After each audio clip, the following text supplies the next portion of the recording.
Hi, Ruben Taylor from Business Success Educators here. And are you frustrated that some of your staff are not performing as well as they like?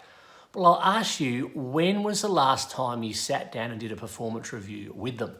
See, this is what often happens is that we're frustrated with performance, but we haven't actually taken the time to actually recalibrate that, redefine it in a way that's actually going to shift the performance of the person. So to help you with this, here's 4 things to consider that's going to help you have effective performance reviews in your business. So the first one is to set clear standards. What behavior is expected in the position, but also what results are expected in terms of performance in the role. You want to be super clear on both of these. That way you've got an independent benchmark that people can actually know, here's the level I need to be performing at. It's clear, it's in black and white.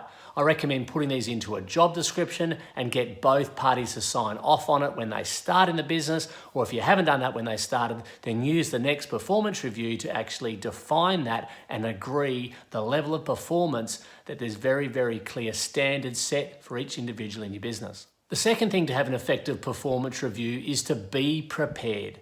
So you make sure you're doing some pre-work. What are some of the key questions you want to ask? What are some of the key areas of performance you want to address? Are there any attitudinal things that you want to bring up?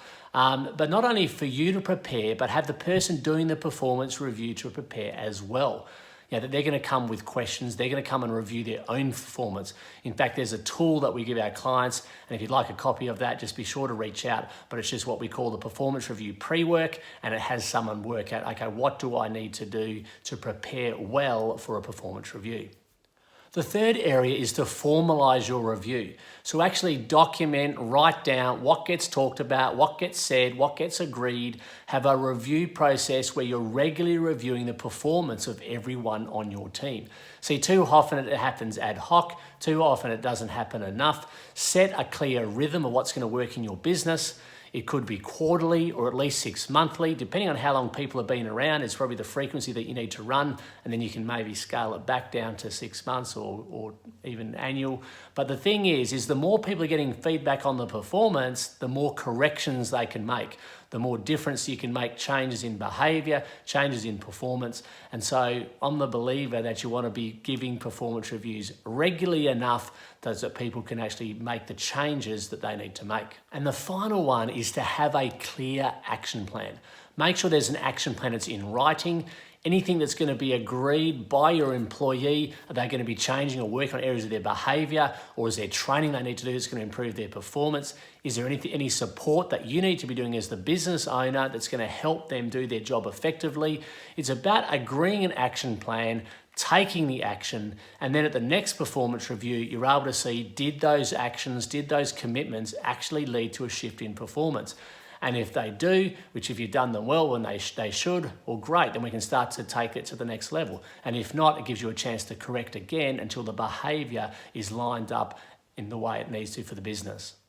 So that's how you have an effective performance review. Make sure that there are clear standards of the behavior and the performance that is expected.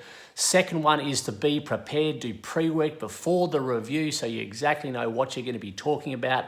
The third one is to formalize what you're doing, so that way you can have good rhythms and structures in the business. And finally, make sure there's a clear action plan.